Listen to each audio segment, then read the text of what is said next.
Hi everybody and welcome to Mr. Francy Reads. If you are new, if you have made your way back here, welcome back. My name is Mr. Francy and this booktube channel is called Mr. Francy Reads. I am so excited to be here because today we are going to be doing my weekly wrap, which is going to be interesting. My weekly reading vlog, which is kind of done more like a weekly wrap. Now, in case you weren't aware, this month, in February, am doing my very first readathon. It is called the Cozy Up with Mr. Francy Readathon. So for all of the reading vlogs I'm doing for February, I am marking them off from this lovely little list that we have. So ignoring this one, if you're new, because I slashed that mistakenly, we have Cozy by an author you have read before, cozy with the word murder in the title, paranormal or fantasy cozy, and arts and crafts cozy left for me to get a blackout. Oh, and cozy with the prettiest cover. So, let's see how we can add to that this week. Alright, so getting right into it, I read 2 books this week and they were both fantastic. The first book that I read between the week of the 15th to the 21st of February was this book, Murder is Binding by Lorna Barrett. I can't see her name right now. You're seeing it in editing because I've ordered this book, but I still don't have it on me. But that's fine. I'm happy to wait for it. Now, the basic premise of this book is that we're following a woman by the name of Tricia who works in an area, a small town community, where there are a ton of different bookstores, and each bookstore has its own genre. I mean, how amazing is that? Already, I just want to move here. I mean, can you imagine? I mean, any reader out there, can you imagine going to an area where, for example, there's like 10 bookstores, like decent-sized bookstores, and they all have their own genre? So one is a cookbook store, one is a mystery store, one is a fantasy bookstore, one is a sci-fi bookstore, one is a thriller bookstore, and so on and so forth. Oh my goodness, how amazing would that be? I don't think I could do it in one day. I think I would need to find somewhere to stay for a couple of nights, and then, I don't know, it'd take me probably a week to get through them all. And I'd probably head back home with my wallet being, well, significantly lighter. But on to the story. Tricia owns the murder genre bookstore, which I don't remember the name of, but it is a great name. But unfortunately, I don't remember it. And what happens is, she finds out from the woman who works next door, and the bookstore next door is the cookbook bookstore, and she finds out from this woman that she has acquired a very rare and very old and worth a ton of money cooking pamphlet. Now, I found it very interesting that the term pamphlet was used in this book because I haven't seen it come up in a book yet. But in case you weren't aware, pamphlets are books that are 200 pages or less. So it's not literally a pamphlet that you might get from your doctor's office or wherever pamphlets are left lying around. A pamphlet, for the case of a physical book, is any book that is 200 pages or less. And then when tomes are books that are more than 500 pages long, and if you want to go down that road, a double tome is 1,000 pages or more, a triple tome 1,500 pages or more, stuff like that. So the cookbook store owner has come across a 200 pages or less cookbook that was written a long time ago, and it is worth a whole lot of money. Unfortunately, the next day, the cookbook woman winds up dead because our protagonist, Tricia, passes her bookstore and sees her inside the bookstore dead with a knife sticking out of her back. Clearly, she has been murdered, and we have to find out who the heck murdered this woman and if it's in any way linked to this pamphlet book. So, interestingly enough, not too much later, this very rare, worth a lot of money book that is very much seemingly linked to the murder of this woman who runs a cookbook store, the book itself ends up in Tricia's bookstore. And, of course, this has all of the detectives, focusing on Tricia being the #1 suspect. So in order to save not only her own skin, but her own store, because they're, it can affect sales and business and stuff like that. Trisha has to try and find out what's going on. You know, not that that's not enough to deal with, but on the other side of things, her sister, who is completely different to her, has just shown up out of the blue in town and decides that she's gonna hang around and just be there. And so there's a lot going on for our protagonist in this book, but I really, really loved it. I thought it was a whole lot of fun. This is my first cozy that I've read that where the theme revolves around a bookstore or multiple bookstores, so maybe that colours my opinion of it, but I enjoyed it all the way through. The final conclusion was rather thrilling, and Lorna Barrett does leave enough time at the end of the book for a sufficient epilogue. It's not called an epilogue, but yeah, like an afterword. What happens after we know who the killer is and all that kind of stuff. We get to have a nice, pretty, wrapped up in like a ribbon type of ending, which I really did appreciate. I felt like the book really just came full circle. It rounded out rather nicely. So I gave the book 5 stars because I just really enjoyed it, but I've come to find out since that's an unpopular opinion and different readers give this first book in this series many different ratings. So for me, I just really loved it myself personally, so there you go. But if you didn't, you're probably not alone. I'm probably the one in the minority for that one, but I definitely look forward to continuing on with the series and reading book number 2. So, we move to the second book that I read in the 3rd week of February, and that book was this book, Double Tart. Oh yes, we're inventing new words here. Double Tart and Trouble by Samantha Silva. Now this is book 2 in the Spelford Cove mystery series. I read book 1 in, I think it was either June or July of last year, based on a recommendation from Jessica from booktube channel Lady Lovestead Reads, and I absolutely loved book 1 so much. I do not know what took me so long to finally pick up book number 2. I really don't know, because I remember finishing book number 1 thinking I need to read book 2 now, and it's taken over 6 months for me to pick up book 2, which is ridiculous.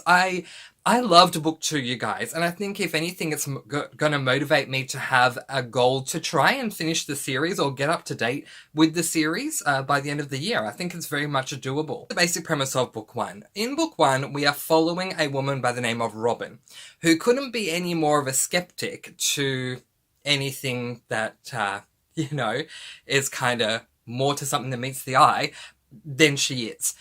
She ends up receiving a letter to let her know that her biological parents are dead. Now, her biological mother gave her up when she was a baby, when she was first born, and we're still trying to work out why this was the case. But Robin grew up where she did, away from where her mother and father were living, and she had a great life. She loves the people who raised her. She refers to them as her mum and her dad.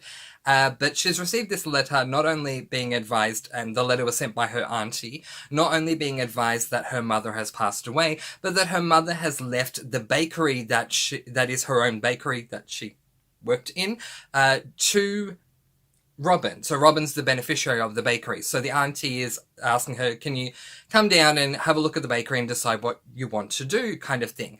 Well, Robin ends up staying in Spelford Cove, and still in book number 2, she's still there. And I think that goes to show that she fell in love with the town, and ultimately in book 1, what she decided to do was to run this bakery and try and run it the same way that her birth mother did.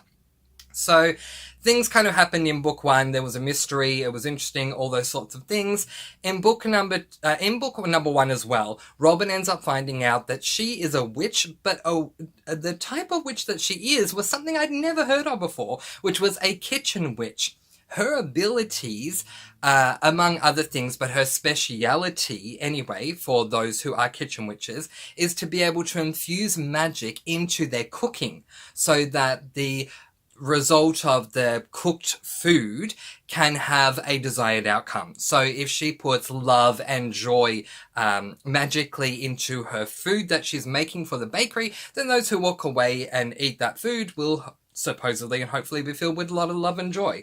And I love that. I think it's an incredible way to take such an amazing paranormal idea and turn it into a cozy mystery. So in book 2, we open up with Robin learning more about her magical abilities and things that she can do, and she seems to be learning more and more as the series goes along. Look, I love my fantasies, I love my magic systems, so this definitely draws me in each time. But I also love the mystery side of book 1 and book 2, and I think that's definitely going to keep me going for a very long time. Now, if what I've said so far isn't appealing enough to you, Robin has a familiar in the form of a cat on the cover. Meow meow. And the cat's name is William Shakespeare. William Shakespeare loves to read, reads all the time, but he's also a talking cat. And I love talking animals. I know there are a lot of people out there who don't like that trope, but I do. Ever since I was young and I watched Sabrina the Teenage Witch, I love Salem so much because he's a talking cat who has a lot of sass, and William Shakespeare can definitely rival the sass of Salem, that's for sure. And he's also incredibly intelligent. There's just so much for me to love about this series that if I didn't want to mix up, the types of books I'm reading all the time so that it doesn't get stagnant and rather monotone, I do feel that I could read this series just one book after the other and have no issue with it because it's just so much fun to read. I have literally no complaints. Actually, yes, I do. I have one complaint, but this is very much me trying to find a complaint, like finding a needle in a haystack, like looking under a magnifying glass going, give me one thing that I can say. And that thing is the way that the reveal went down. I didn't really like it. Maybe I've just been way too spoiled this month and I've been reading way too many cozies, but the last number of cozies that I've been reading this month, when it comes to the reveal has always come with a very thrilling climax, and I mean thrilling, edge of your seat type stuff. The reveal in this book wasn't exactly climactic in any way. I felt that it was what I thought cozy mysteries were, and considering that book number 1 in this series, The Witching Flower, is the very first cozy I read, it makes sense that I would think that way because that's how I started. But it wasn't a thrilling reveal. There was nothing thrilling about that final climax. It wasn't climactic, as I said, at all. So that was interesting, but it's not enough for me to downgrade the star rating I'm giving it 5 stars. I love this series, and you guys, I mean, I think this series is on my sass list as a series to, try and get somewhere along the way, but I think now I'm going to upgrade that to, I want to actually finish this series by the end of the year because I love it so much that I could easily, and we're only in February, I could easily see myself having a Spelford Cove book on my TBR every single month from now to the end of the year and having it done very easily. Love it, love it, love it. Highly recommend it. If you like paranormal stuff or if you like paranormal cozies even more, but either way, then I think you will love this series. It's just a whole lot of fun. So now to update my bingo board. So I have now read, I don't even know where I was, Cozy with Murder in the Title, which was the middle square, and also my paranormal or fantasy cozy, which means I have a bingo right down the middle there and a bingo right across the middle there, which is wonderful. Let's look ahead to next week, my final week, where I'm going to wrap up this entire readathon with my last 2 reads for the month. So looking ahead then for the week of the 21st to the 28th of February, the final week of the month, the first book that I'm going to be reading will be this book, A Crafty Crime by Erin Scott. I feel like I've had this book staring at me ever since I got it for Christmas. So I'm really excited to finally get into this book. I've had it for such a long time. But I'm hoping that this is going to fulfill the arts and crafts cozy prompt for me. I've heard things about the protagonist making jam in this book, which to me sounds more culinary. I'm seeing a ball of yarn here with some knitting needles sticking out, so I'm really hoping that they do some kind of knitting so it can fit that prompt, because if not, here's a spoiler for you, I won't be able to finish my own readathon, which will be so sad. But anyway, I am looking forward to reading this. If it is what I think it is, if it has anything to do with creativity when it comes to any type of yarn, be it crocheting, knitting, whatever it is, even long stitch or short stitch or cross stitch. I'm happy if it has something to do with that. That will fulfill the prompt, and it'll be my first time reading an arts and crafts cozy, which gets me incredibly excited. There's another arts and crafts cozy that I want to read, series that I want to read, which is the vampire knitting series. So I'm excited about that. If you've read the first book in that series, let me know below if it's good, because combining my love of paranormal / urban fantasy with, like crocheting or knitting or something like that, I think just sounds so nice. But anyway, this will be the first book I'm going to read. The final book I'm going to read for the month, I'll put it up there, is a Murderous Macaron by Fiona Grace. This is book number 2 in the Beachfront Bakery series. I read book number 1 in January, and it's a very short book, and I really loved it. Unfortunately, book number 2 is not available as a physical book. It is what it is. There's nothing I can do. I think this was self-pubbed anyway, so not a lot I can do there. But I loved book number 1, despite the fact that it was short, kind of like a novella, basically. I thought that the setup was really well done. We are following Alison Sweet, who ends up opening a patisserie on the beachfront that she turns ultimately into a bakery. And there's a lot of great things that go on, that went on in the first book, and the neighbours that she has, because she's on the beachfront, there are so many other stores. Like, there are stores on either side of her, and then there are stores that go, all the way down the beachfront and all that. And we meet some amazingly quirky characters along the way. I just found this to be so much fun to read, so I can't wait to get on to book number 2. And that will be it. That will close out February for me. So if you have been a part of the Cozied Up with Mr. Francy readathon, let me know below which prompts you have fulfilled so far. And if you would like to notify me another way, we are discussing it over on my Discord. The link to that is in the description below as well. I have a channel on my Discord called the Cozy Up with Mr. Francy channel. And yeah, everyone seems to be doing really well. There are people who are flying ahead of me that have already achieved blackouts. So congratulations, you guys. You've done very well. And to everyone who has taken part in this, whether you were looking to read one cozy, get a bingo, get a couple of bingos, or get a blackout, thank you for your involvement. I appreciate it a lot. But in the meantime, that is where I am going to leave it. So I hope you guys have been having an amazing week, and I hope you are ready for the final week of reading for February of 2022.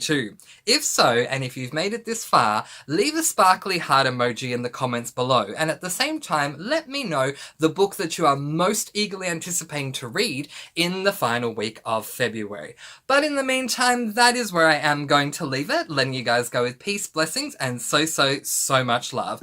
Be kind, love one another, and spread that positive, sparkly energy all around the world. And I'll see you again soon. Mwah! Thank you so much for watching, and of course, happy reading!